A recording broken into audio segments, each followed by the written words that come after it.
Vamos con la ponencia El suicidio del trabajador vinculado al trabajo. Desde España nos acompaña el profesor de la Universidad de Cantabria, David Lantarón Barquín.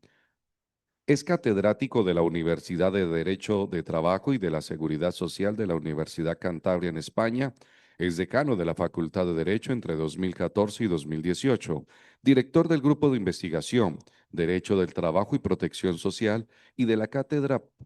Prevención en Cantabria, Cátedra de Seguridad y Salud Laboral de esta institución académica. Es autor de innumerables publicaciones especializadas, más de 200, sobre las más de diversas áreas de la disciplina, con una continuada participación en proyectos de investigación. Es además miembro de consejos de redacción editorial o de revisores externos de diversas revistas especializadas.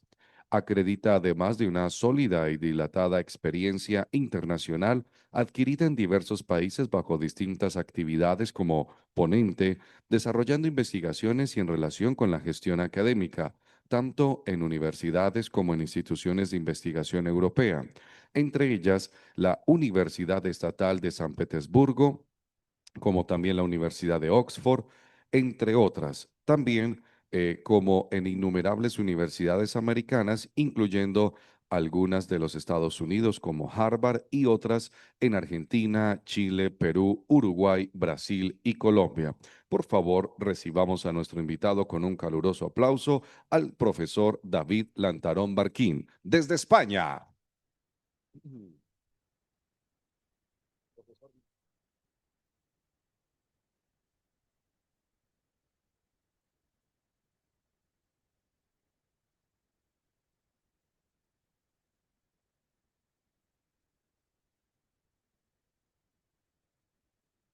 Bueno, buenos días a todos.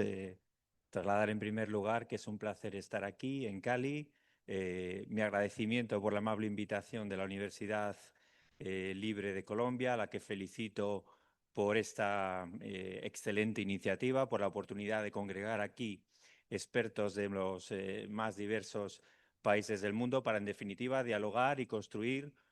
como se ha dicho ya en la inauguración, entre todos una mejor idea y más acabada de lo que es la justicia social, ¿no? Agradecer también a las autoridades académicas, pero sobre todo en particular a Edgar David Pérez y también a Virginia Gutiérrez por su invitación y por la cálida acogida. Y felicitar a la institución judicial por la efeméride, por esos más de 100 años de historia, dirimiendo y aveniendo a las personas en las distintas ramas jurídicas en este país, ¿no? Bueno, yo les voy a hablar a ustedes de una materia que, en fin, de entrada, como podrán ustedes comprender, es bastante árida y lo que en definitiva pretendo es, utilizando un localismo, hacer un pequeño borondo, porque en este tiempo tampoco se puede hacer mucho más, para trasladarles a ustedes a esta realidad, para ofrecerles algunas claves para el mejor entendimiento jurídico de lo que es esta problemática real y en gran medida y durante mucho tiempo orillada. Aunque usualmente se hable del suicidio, lo cierto es que el suicidio, técnicamente hablando, conviene, y más a los efectos preventivos, descomponerlo, y de ahí que se hable, entre otros conceptos, del espectro de conductas suicidas o sobre todo del proceso suicida, un proceso suicida en el que se advierten, como ha destacado la doctrina francesa, distintas etapas. La prueba, esa circunstancia vital que de alguna forma desborda la capacidad de comprensión y de acción del ser humano, en este caso de la persona trabajadora. El destello, ese primer momento en el que el suicidio se contempla como una puerta de salida para afrontar esa situación, y ya sí, más usuales en la terminología especializada, la ideación, la rumiación y finalmente, en su caso, la cristalización de la conducta suicida. Todas estas etapas conviene descomponerlas y diferenciarlas, porque saben ustedes que en la prevención, cuanto antes se pueda afrontar esta situación, más probabilidades hay de que no se produzca esa cristalización, ¿no? En verdad, ciertamente, el suicidio no es un hecho fundamentalmente laboral. Esto es un hecho apegado o un desenlace básicamente en el que cursa una problemática, una patología de salud mental. De ahí que usualmente tanto la Organización Mundial de la Salud, ¿no?, en la clasificación internacional de enfermedades, como uno de los instrumentos más prestigiosos y de referencia a la materia, que es el Manual de Salud Mental de la Sociedad Americana de Psiquiatría, el DSM-5, así comúnmente denominado, sí que contempla el suicidio, pero desde luego no se contempla usualmente, nosotros lo vemos a nivel comparado en los ordenamientos, se habla del suicidio desde una perspectiva mercantil, más habitualmente, desde la perspectiva del fraude en la normativa sobre el seguro, eventualmente en la normativa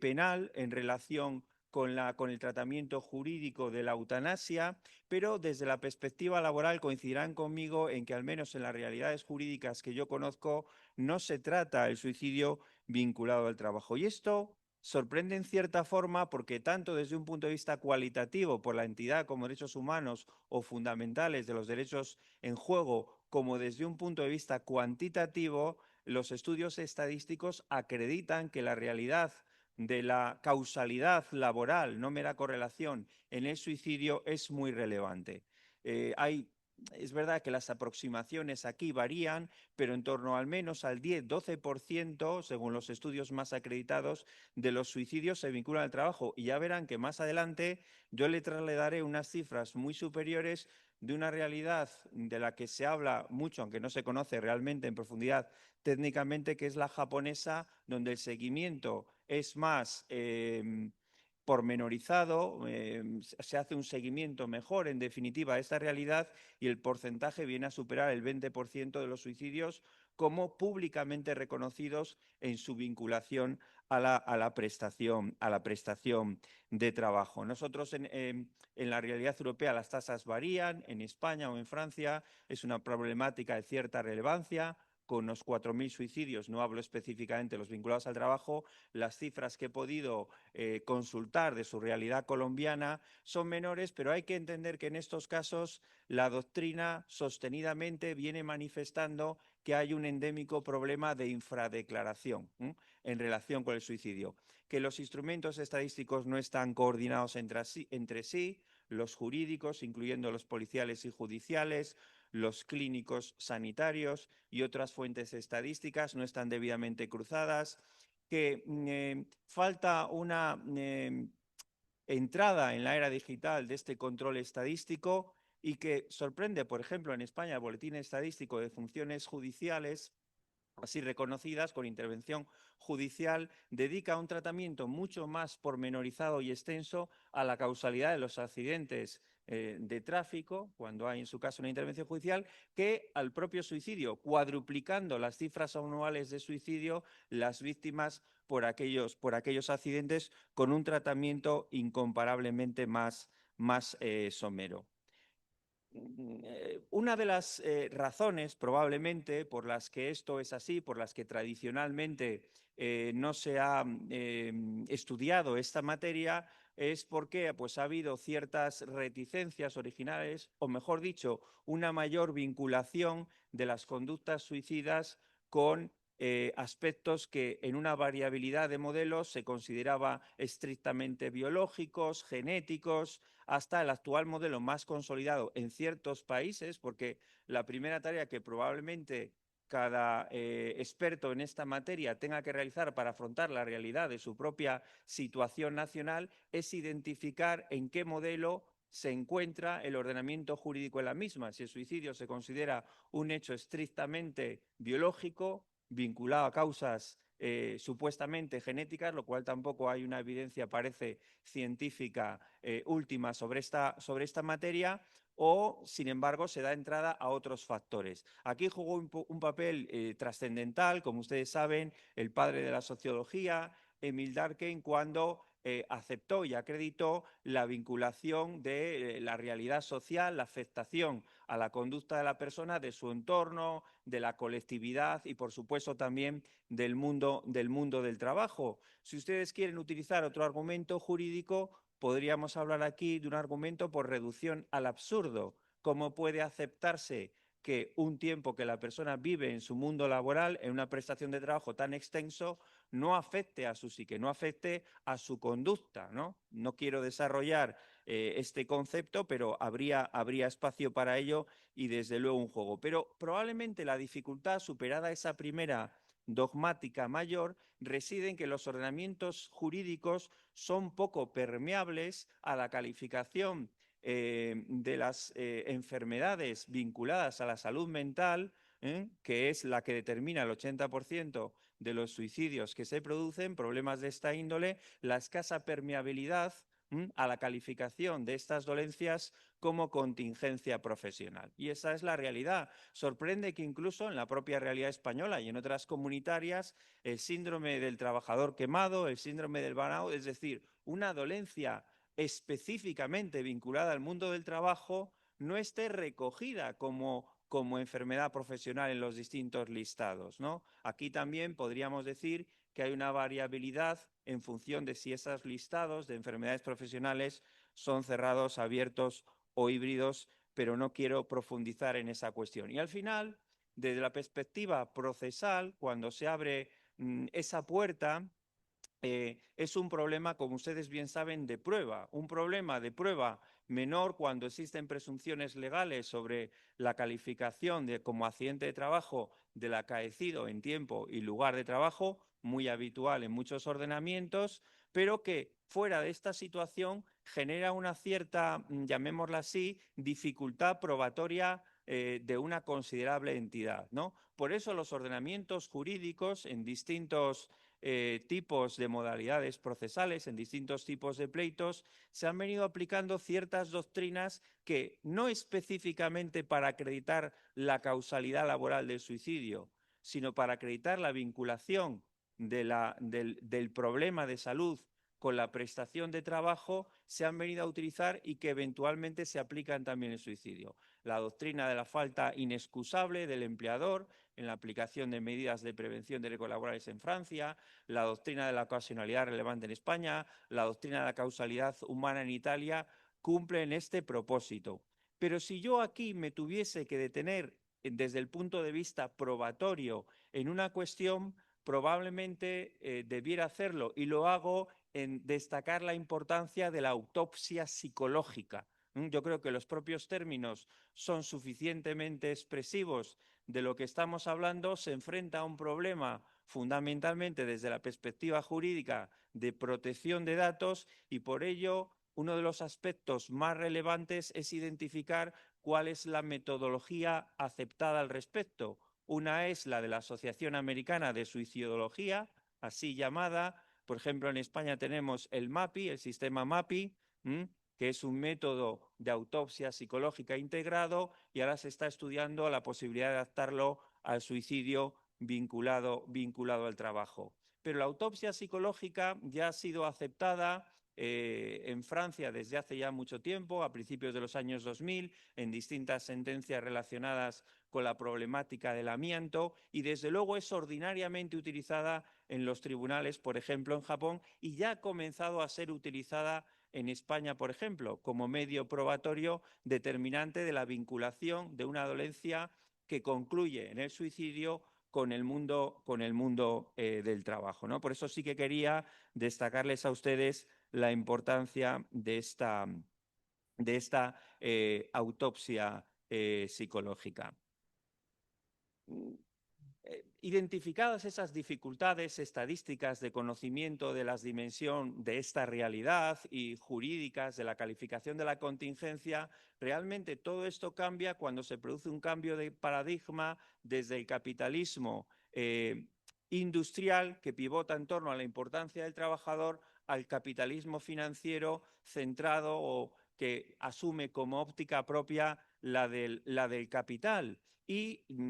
autorizadísima doctrina francesa del mundo de la psiquiatría identifica en los años 80 el cambio cuando se pierde la solidaridad en el mundo del trabajo, en la realidad europea al menos esto es así, pero a nivel comparado yo creo que también se acepta, porque cambian los modelos organizacionales del trabajo. Cuando se empodera en la situación del empleador, como hemos visto ha sucedido en definitiva con la COVID-19, cuando se exacerba la objetividad muy cuestionada de las metodologías de evaluación del desempeño, cuando se asume el dogma muchas veces irreflexivamente de la calidad total y cuando muy autorizada doctrina cuestiona que eso tenga detrás una evidencia científica y en muchos casos contrapone criterios asumidos como objetivos con la propia lex artis en el desempeño de las profesiones. Es decir, conlleva un conflicto de valores para el propio trabajador porque le encauza a un desempeño profesional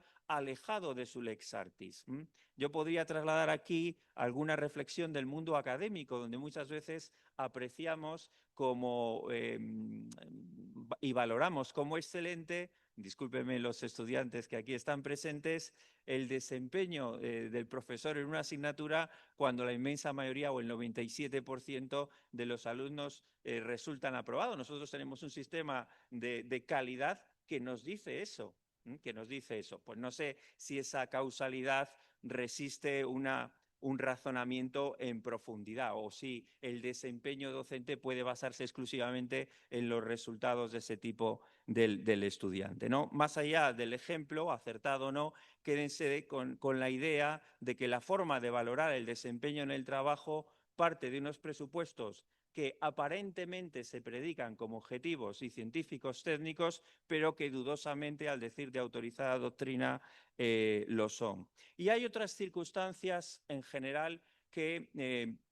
complican además esta situación, que es la precariedad, que es una idea que también orbita. Ha habido distintos informes, un dictamen exploratorio del Comité Económico y Social de la Unión Europea en el año 2023, otro informe del Gobierno español sobre precariedad ambos y salud mental. Y claro, nos dan unos datos, voy a tratar de resumir algunas de las ideas que hablan por sí solos. La precariedad laboral, en un concepto muy amplio en el que no voy a reparar ahora, aumenta en un 61% el riesgo de depresión, en un 77% el riesgo de ansiedad y en más de un 51% el riesgo de suicidio de la persona trabajadora. Y ante todo, claro, en esta precariedad, el problema del desempleo. Tan es así que se ha llegado a categorizar distintos tipos de suicidio vinculados al desempleo. El suicidio por retiro de la persona trabajadora, permítanme ustedes este reconocimiento a su riqueza cultural, el enchusparse,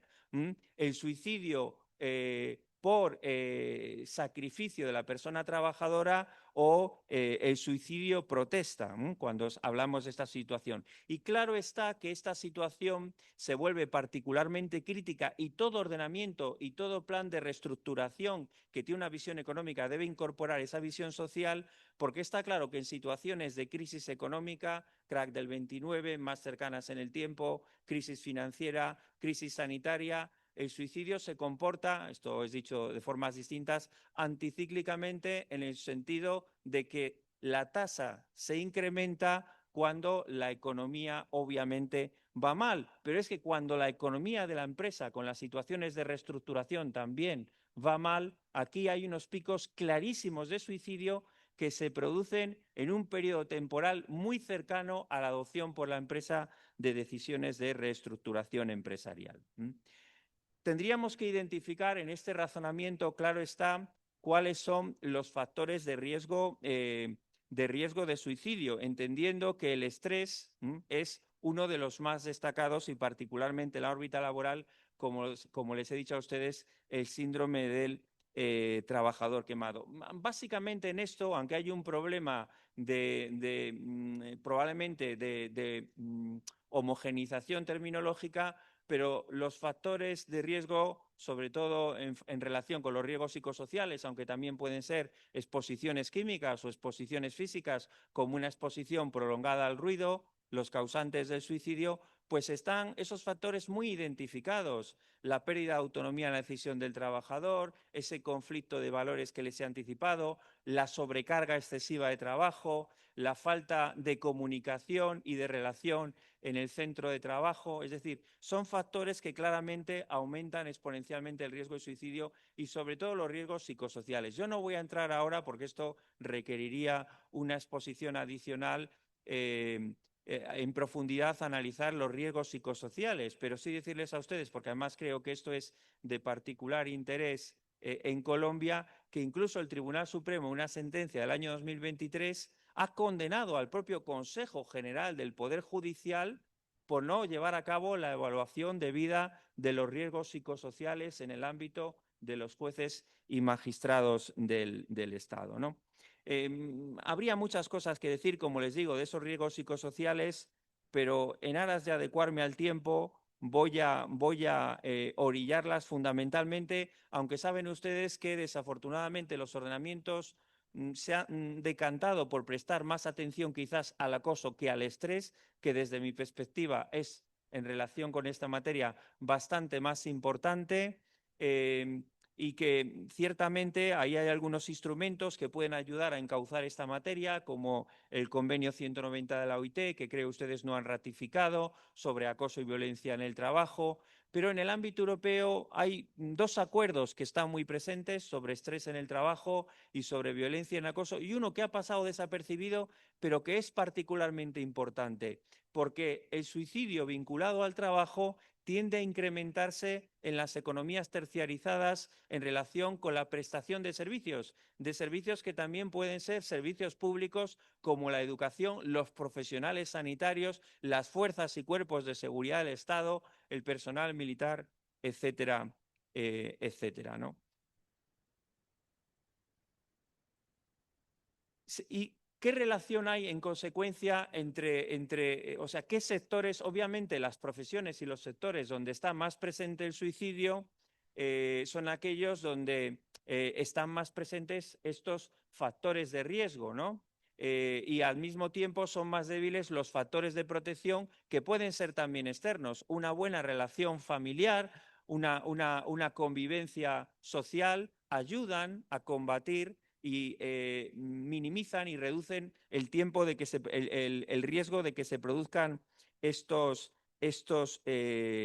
claramente estos suicidios, ¿no? Pero es verdad que hay una idea aquí que hay que destacar, que es que ciertamente los sectores en que el número de suicidios es más elevado, en que esa tasa está más presente de actividad, dependen de cuál es el mapa de la propia economía nacional. Les pongo a ustedes un ejemplo muy claro. En España, en un estudio de 65 años que abarcó hasta el año 2005, el sector primario, agricultura y pesca, era el sector, sobre todo el sector agrario por el acceso a pesticidas, es el sector en el que más suicidios se produjo durante ese periodo de 65 años. Claramente ahora, en una economía muy distinta, esos sectores son el sector sanitario y particularmente en estos 2 últimos años las fuerzas y cuerpos de seguridad del Estado. Hay estudios de la Organización Mundial de la Salud, no me voy a detener en ellos, que vinculan el riesgo de suicidio en sectores por causalidad. Pues dicen, pues por ejemplo, en el ejercicio de la profesión de abogado,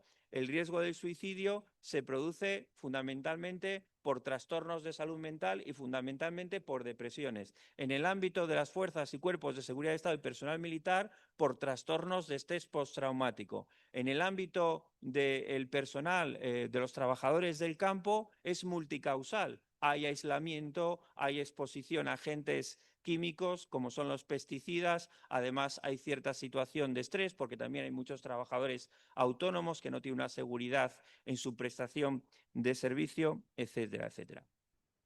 Desde el punto de vista de la regulación o cómo afrontar, entro ya en un último estadio, cómo afrontar toda esta situación, cómo poder pública y privadamente encarar la situación para reducir el riesgo de suicidio y, en definitiva, que este no se lleve a efecto, que este no se consuma.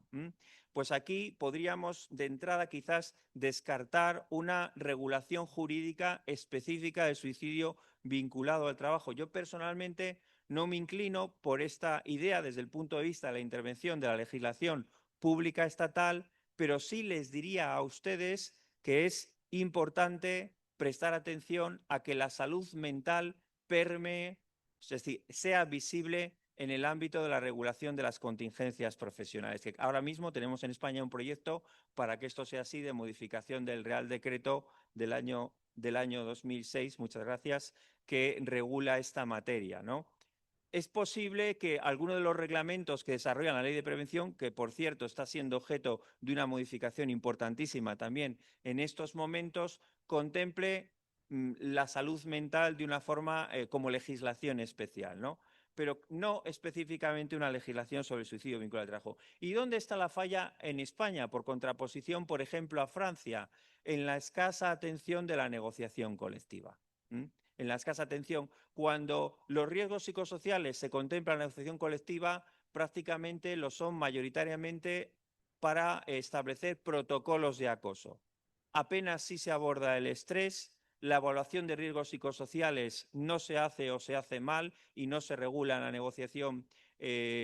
la negociación colectiva. Cuando se contempla en los escasísimos supuestos, salvo casos ejemplares y que son meramente simbólicos en su número, ¿no? El convenio de las empresas del sector del bingo por el riesgo de terceros, que es violencia de terceros, que es muy importante, por cierto, y que también hay unas directrices en el marco del diálogo social europeo, el personal de la administración penitenciaria, o en fin, la empresa SEAT, que también tiene un convenio específico en el que se contempla el suicidio. Desafortunadamente, cuando el suicidio se contempla en la acción colectiva española, y sucedía esto en Francia, pero yo creo que ha cambiado sustancialmente, se contempla a efectos de seguridad social complementaria para considerar que cuando éste se produce dentro de un intervalo de tiempo que toma como dies a quo la celebración del contrato o la suscripción del seguro que mejora la protección pública de seguridad social, se considere un fraude al seguro y no se proceda a pagar esa prestación complementaria de seguridad social prevista en convenio colectivo. Esto, desde luego, no es ni mucho menos lo adecuado. Ya desde el año 2007 se superó el entender que el suicidio, desde el punto de vista jurídico, la jurisprudencia del Tribunal Supremo clara al efecto, era un hecho voluntario. Por lo tanto, no se puede entender ni mucho menos como un hecho doloso. Sin embargo, la negociación colectiva francesa, si ustedes están interesados en esta materia, es particularmente pormenorizada en la regulación del suicidio, contemplando algo muy importante, que es fortalecer la comunicación de los trabajadores en la empresa. Si descendemos a la planificación de la acción preventiva y con ello concluyo, hay 5 claves básicas que yo les podría dar. Primero, y está claro en todos los documentos y escasas normas que contemplan, sobre todo planes de detección precoz y evitación de las conductas suicidas y evitación del suicidio, dificultar el acceso a los medios, armas de fuego, productos químicos, los que fueren. Segunda idea, la clave subjetiva, y esta es particularmente importante. Primero, claro, recuperar el principio preventivo, la adaptación del trabajo a la persona y no a la inversa. Segundo, contemplar la intervención de una serie de sujetos, el apoyo social. Fíjense, en la legislación belga, el tercero de confianza, los grupos de palabra en la negociación colectiva francesa, es decir, grupos de conversación entre los trabajadores, los grupos de apoyo entre los propios trabajadores, los trabajadores pares, es decir, que cada trabajador tenga otra persona trabajadora en su mismo centro de trabajo con el que se favorezca que converse de la problemática laboral. Es decir, la comunicación es esencial, que ya veremos en tercer lugar. Una tercera pata o pilar subjetivo, los profesionales de la salud, que pueden identificar también a través de las bajas síntomas de que hay problemas de salud mental. Es necesario realizar, por lo tanto, un diagnóstico organizacional, no solo personal, de los trabajadores. He omitido a ustedes la importancia del acoso moral institucional, ratificado ya y visible también en la doctrina judicial en España en el caso France Telecom, la última sentencia del año 2025. Condena penal a los directivos de una empresa ante un número, es verdad, abrumador de suicidios, entendiendo que el acoso era por la continuidad una política de empresa, que este es un tema que va a tener un crecimiento exponencial y ya lo está teniendo en indemnizaciones en España, en condenas de más de 1 millón de euros de indemnización. La comunicación, insisto en ello, es vital preparar y favorecer las competencias del personal de recursos humanos, las unidades de crisis con personal psicológico. Obviamente estamos yendo a un horizonte que es lo más posible. Cada realidad empresarial podrá o no cumplir algunas de estas exigencias. Y desde luego, valorar siempre el tiempo para evitar la posvención. Y con ello concluyo. Hay algunas otras ideas que les quería decir, pero el tiempo es fundamental, la prevención, el tratamiento del suicidio rápidamente en las unidades de crisis, evitar el contacto del trabajador con la persona que se ha suicidado, conceder tiempos libres. Se cifra incluso en franjas horarias el tiempo de reacción que ha de tenerse la empresa ante este tipo de situaciones y, como diría Jorge Isaacs, y con ello concluyo, el tiempo me pide, al tiempo le pido, el tiempo me da y el propio tiempo me dice que me desengañará. La prevención, por lo tanto, es fundamental actuar de una forma rápida y cuanto antes. Muchas gracias.